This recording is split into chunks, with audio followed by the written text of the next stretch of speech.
Welcome to Women in Paint. Whether your paint story is dripless or an old school mix of project management, business ownership, or modern estimation, the stories of women in paint are now part of the industry's rising success. We'll educate, encourage, and promote diversity and gender equality by giving you a behind the scenes look at our proven skills, business acumen, and driving force that propels anyone to find meaningful opportunities and a career path that challenges lives through paint. Now let's welcome your host, Michael Cheney. Welcome to the show. Today I am flying solo, but we're going to talk about something that I have realized has become more and more important to my business, and that is Google reviews. Now, one reason I want to talk about this now at this time of the year, it's getting colder. I'm in Columbus, Ohio, and our exterior season is officially over. And like many of you, I have a downtime in the business, right? And the question that always happens this time of the year is, how can I get more leads, right? We're starting to feel the pinch. We're starting to feel things slow down. If you're like me and you can't do your exterior painting, then you've got to figure something out. Well, what I have really come to embrace is the power of Google reviews. Now, I want to say that if you haven't really been pursuing getting Google reviews, it is something you can start doing now. It doesn't necessarily have an impact on your business in the days following getting a Google review. I kind of think of this more as a long-term gain, but I will say that I've experienced better rankings organically in Google quickly after getting reviews. That's just my observation. But what I want to do is we're going to jump right in here. We're going to talk about Google reviews, the importance of Google reviews, how to get Google reviews, and what to do if you receive a negative Google review. So I'm sharing my screen here. If you aren't able to look at the screen, that's okay. If you're only listening, I'm going to explain everything that we are looking at.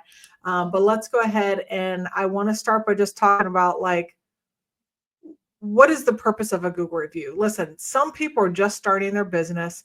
Google reviews might seem like old news to many of us. I will tell you the truth that I've really only heavily gotten involved in Google reviews over the last year because I've understood the impact that they can have on organic search results. Now, I might be a little bit late to the party, but as the saying goes, better late than never.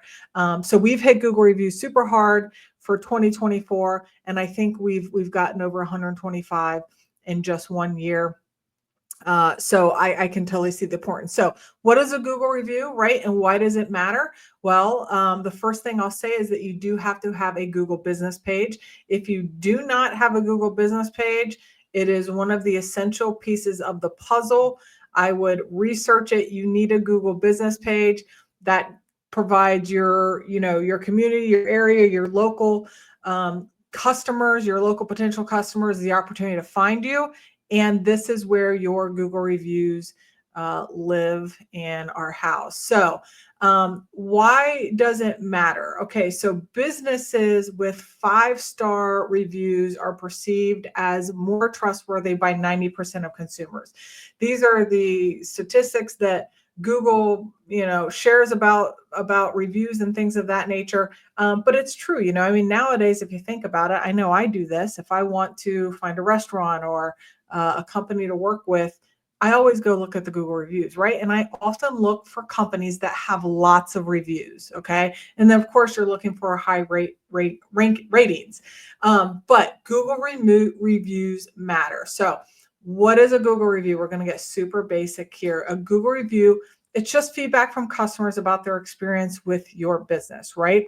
It is displayed publicly on your Google business profile, and the rating system is between 1 and 5, right? 5 being the best, 1 being the lowest. And so, when we ask for reviews, which we'll talk about here shortly, we ask for 5-star reviews, right? We don't want 1-star reviews. We don't want 3-star reviews.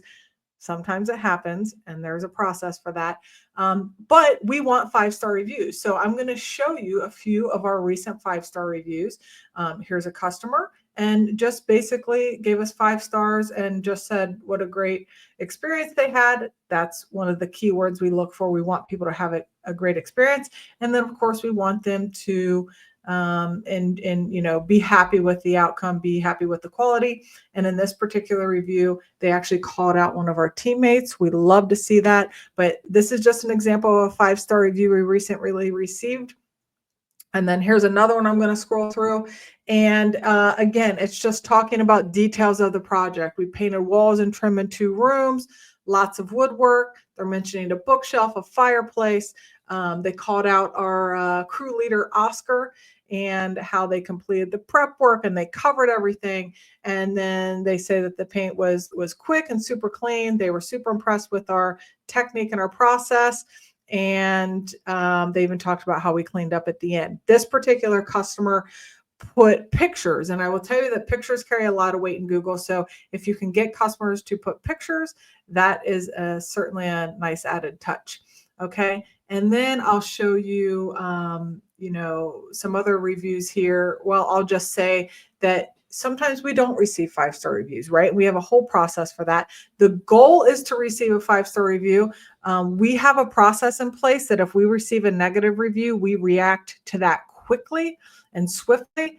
And in the past, we've even gotten those negative reviews turned into a positive review. We'll talk about that here shortly. But the idea is you want as many 5-star reviews as possible. Now, the question then becomes why Google reviews matter so much for small business. So the quick answer is because of organic rankings, organic search, SEO, if you're familiar with that term, search engine optimization. But reviews are extremely important for your local potential customer, right? So Google prioritizes businesses with more positive reviews and local search results. So what that means is that the more reviews you have with a higher rating, right? So the more 5-star reviews you have, Google feels comfortable putting you closer to the top of the list, right? So an example of this, people often will search for things like painters near me. I know I search for restaurants near me, right? They're looking in their local area for painting services. So businesses with better reviews, with greater reviews, are going to appear at the top of that search. Okay. This is why the review is so important. It matters how many you have, and it matters what that star rating is. So here's a fact: 46% of Google searches are for local information. Okay. And the reviews are going to boost your visibility in this local setting. That's what we want, right? I get in these conversations with people about, they want more followers on Instagram, and that's awesome, right? I think we all want more followers in some capacity, but out of those followers, how many of them are across the country in another state that are never going to be customers, right? So with Google reviews, this is your opportunity to really narrow in on that local customer that actually has the ability to be your customer because they're in your area. Let's talk about building trust and credibility. So customers trust businesses with authentic and positive reviews. And here's the thing is that generally speaking, now I know some things can fall through the cracks, but Google reviews are, I'm going to say legit. Again, some things can fall through the cracks, but customers trust them, right? So a statistic here is saying that 88% of consumers trust online reviews more so than a personal recommendation. In my experience, I would kind of lean towards that being true. I mean, that's how I view things. Whether I'm shopping on Amazon, I'm going right to the reviews first, because there's a bigger pool of people other than just the one person, the friend or family member that shared a contact with me. So let's talk about attracting more customers. And this is where, when we talk about being in this time of year and things slowing down in the winter months, kind of the end of that fourth quarter, into that first quarter, especially with the holidays, right? Things slow down. If you're feeling that pinch, I would suggest getting a plan together for 2025 for Google reviews, right? Again, I think that there can be a short-term benefit, but I look at Google reviews and building your business, your Google business page, as a long-term investment in your business.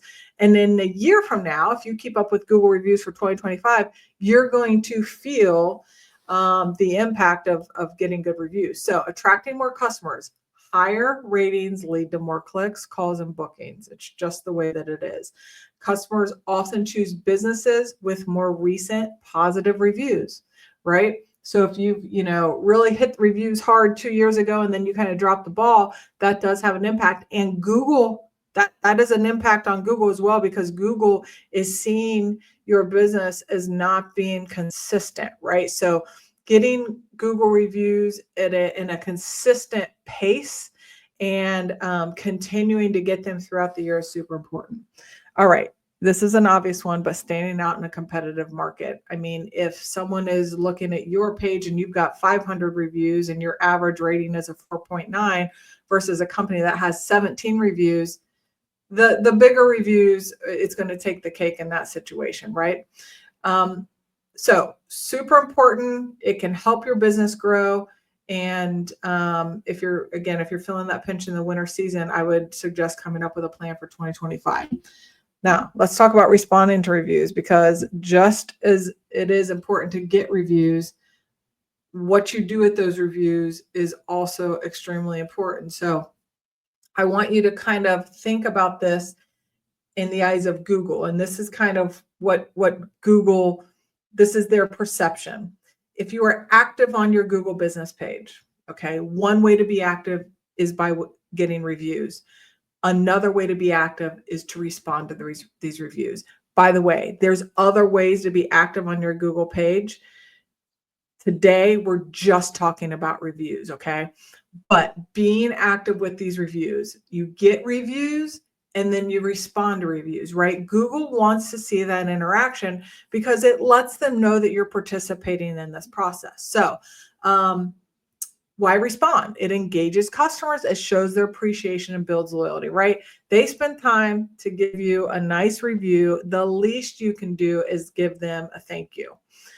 In addition to that, positive responses to negative reviews show professionalism and willingness to improve. I can't stress this enough. There are times you get negative reviews, right? We're all human. We don't do everything perfectly. It's just the way that it goes. However, when you respond to a negative review in a positive light, right? And maybe that positive light just means you're thanking someone for their feedback and thanking them for taking the time to share their experience, even though it wasn't ideal.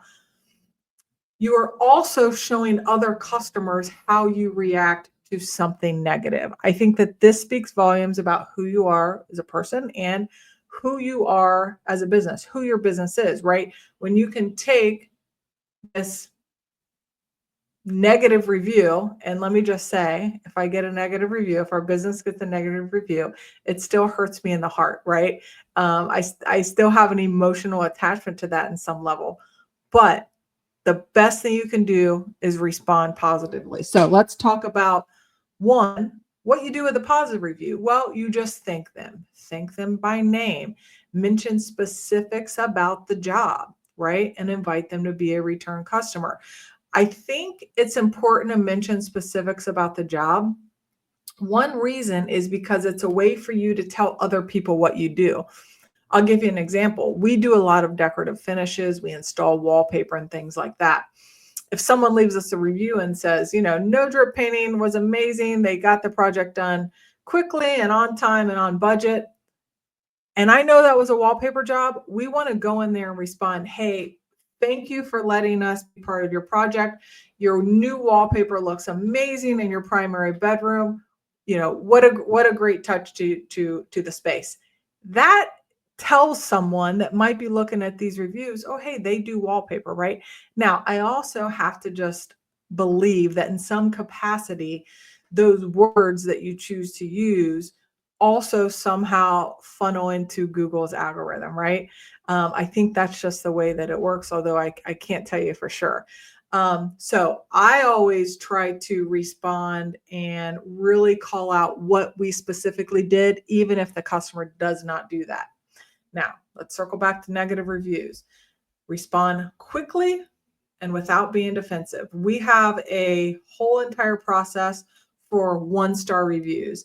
It's not often that we receive 1-star reviews. I can only think of one time in the last year, but we have a process for that I'm going to go over here in a minute. But it all starts with this quick response. And by the way, all responses should be quickly. You should aim at least for to respond to any review is 24 to 48 hours. I would actually say if it's a 1-star review, I would respond the moment you hear about it. So in our business, we have a process for 1-star reviews. Okay. And here's how it works. And at some point we can probably do a whole video on this, but the first thing, like I said, is respond right away. And we say something like, thank you so much for your feedback. We really appreciate you taking the time to give us this feedback, even though this is not ideal. And this is not this is not the experience we wanted you to have. Thank you so much for sharing this feedback. And then we say something like, our sales manager or our owner will be reaching out to you later today to discuss, right? So we want to let them know, hey, thanks for your feedback. And by the way, we are so sorry that this is your experience, but we are taking this serious.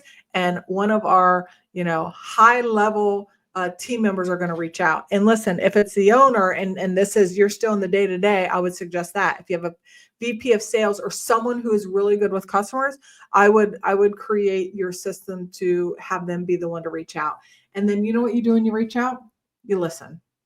You don't say a word, you listen. Okay. And you acknowledge what's going on. I think that when difficult times happen or especially with customers, sometimes they just want to be heard. And if they're not heard, it seems to perpetuate the situation, right? It makes it much worse. They've lost some trust. Now they're not being heard. So I think the best thing you can do is listen. And when we have done this, we have an instance from this year where we got a 1-star review and we were able to turn it into a 5-star review. Now, I can't guarantee that that's always going to happen, but when you reach out, I think with the right intention and you're really there to serve and help, you have the capacity and ability to turn a negative into a positive. In this case, we listened and there was some misunderstanding, right? Thankfully, the customer was willing to let us, try to explain, take some accountability. And because of that interaction over the phone, this customer, who we actually never ended up even working for, ended up changing their Google review to a 5-star review, and it worked out well. So have a process for 1-star reviews. But again, the real purpose of the message here is just to say, make sure you're responding. You want to thank people for their feedback and continue to build that rapport.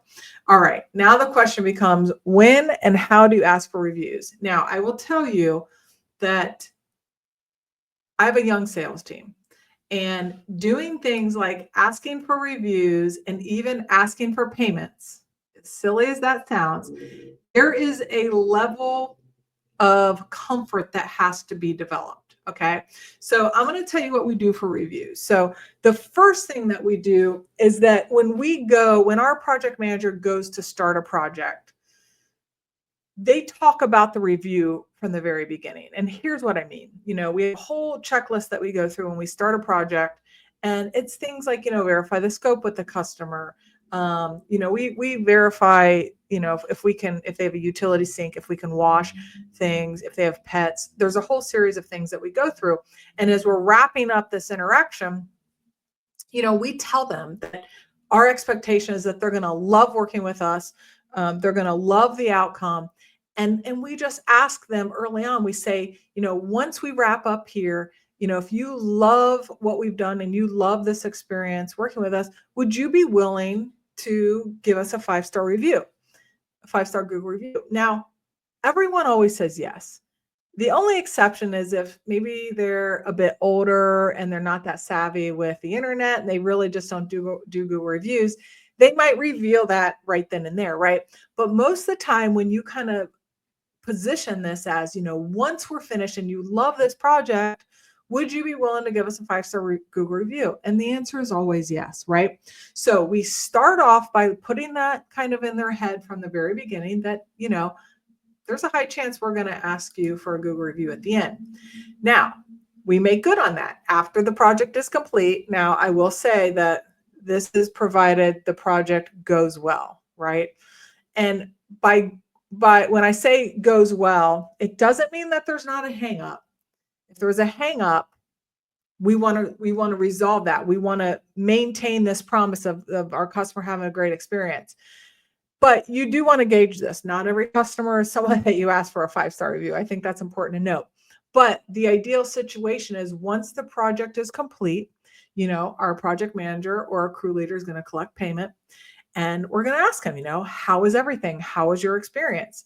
And obviously, we want the answer. Everything was amazing. We love the work that you've done. Your team was so easy to work with. Whatever it is, we want it to be positive. And the moment they say that, that's when we're going to hit them with the question.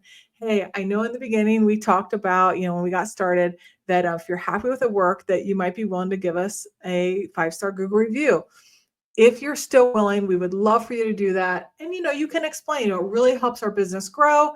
There's different things that you can say there, but hopefully you've already connected with the customer. So when you're making this ask, it's natural, right? They've already told you in the beginning that they are willing to give the review, and now you're coming back and you're saying, hey, since you love it, it would be awesome, for our team and for me, if you could give us a 5-star Google review. Most people are more than happy to give a review, right? Now, the second piece of this, you've made the ask. It needs to be easy for them to ask to accept to get the link to leave the review. They need to be able to easily leave the review. Okay. One way we do that is by a QR code or we have the link ready, right? So you make the ask and you can say to them, hey, if you're willing, here's the QR code. You can do it right now. The other thing that we will do in this event, we will give them some suggestions on what to say. What I find people's hesitation on leaving a Google review is it takes time, right? They have to sit down, they have to think about what they're going to say. If you can kind of foresee some of those obstacles, it's easier to get over it. So you've got the QR code, you've got the link ready, and then you can say, hey, if you want some suggestions, you could just say, that you worked with me, and you could, say, I worked with Michael on my project. The team executed the project, and I love the way my walls turned out. I love the color consultation, right? You can help them through the process. But the key here is to be prepared for that moment. Now, sometimes we don't get to meet customers at the end of the project for whatever reason. Maybe they're working. Who knows what the situation is? In that case, we're going to send an email and a text, and we're going to give the link. When we do that, we are always going to give them some suggestions of what to say, right? We've got kind of some cookie cutter things that they could say, but some people really want to give more detail, and we love that. And they want to really delve into their experience. And by all means, go at it. We love to get this positive feedback. But the key here, again, if they're not ready to do this in person for whatever reason, you got to have this follow-up process of I'm sending the email, I'm sending the text. Now, the last piece of the puzzle, and this is a play from our sales book, is there needs to be a follow-up process, right? Now you can determine what that follow-up process is. We usually give about 48 hours, and our project manager is in charge of this. Okay, they have a metric that they need to meet for Google reviews. Okay, so our project manager, if they see that they haven't gotten that Google review in 48 hours, they follow up. Now, I've had project managers follow up months later, and you know what? The customer gives a review. Sometimes people get busy and don't end up following through with that review. But there's nothing wrong with a polite nudge that says, hey, I'm hoping that you're still willing to give me that Google review to help me meet my numbers. And I'll tell you what, I have one particular project manager who's gotten over 100 reviews herself this year, and she tells people that we have a contest, because we do. We've had a fun contest this year. It has driven up the number of Google reviews. And when my project manager goes in and connects with this family and is spending some time there, they often want to help her or help them exceed, their own goals or excel at their job. So customers seem to be very happy. But the pro tip here is to make it easy as possible for the customer to leave a review. Okay. Now let's go ahead and wrap this up. We've talked about Google reviews. We've talked about their importance. Just to do a quick recap, Google reviews boost visibility and credibility, which we know in our industry is extremely important. In addition to that, responding to Google reviews strengthens your relationship with your customer. Okay. They've taken time to give that review. The least you can do is respond. And then it might not seem like it at first, but reviews, asking for them, are actually really simple and impactful. I'm going to give you one more pro tip here. We ask for Google reviews, not just from our customers. So here's an example. We've asked our vendors. We'll go and say, hey, listen, if you like working with us, our team's polite, which of course, we should be, right? That's who we want to show up and be with our vendors. But would you be willing to give us a review? It's going to help us grow, right? They're usually thrilled to be able to participate in the process. The other thing we do is we're part of BNI networking groups.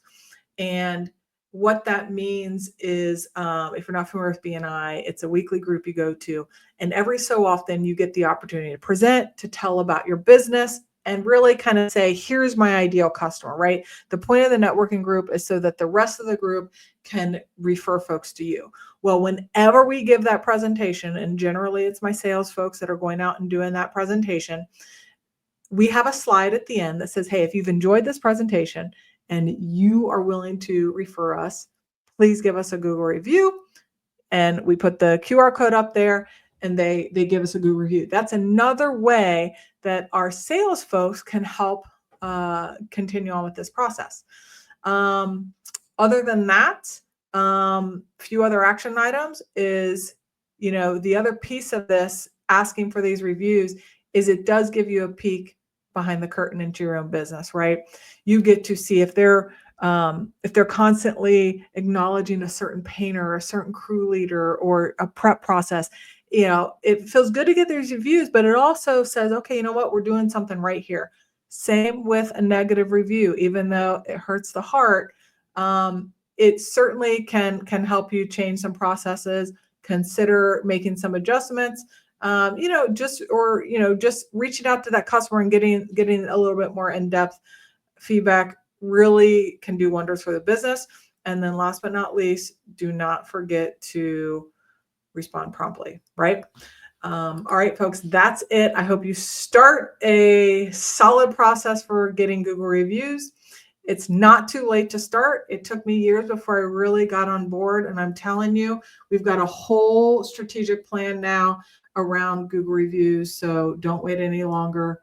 Come up with a process. Come up with a process to respond to negative reviews. And I think you're going to see that your slower seasons are less slow.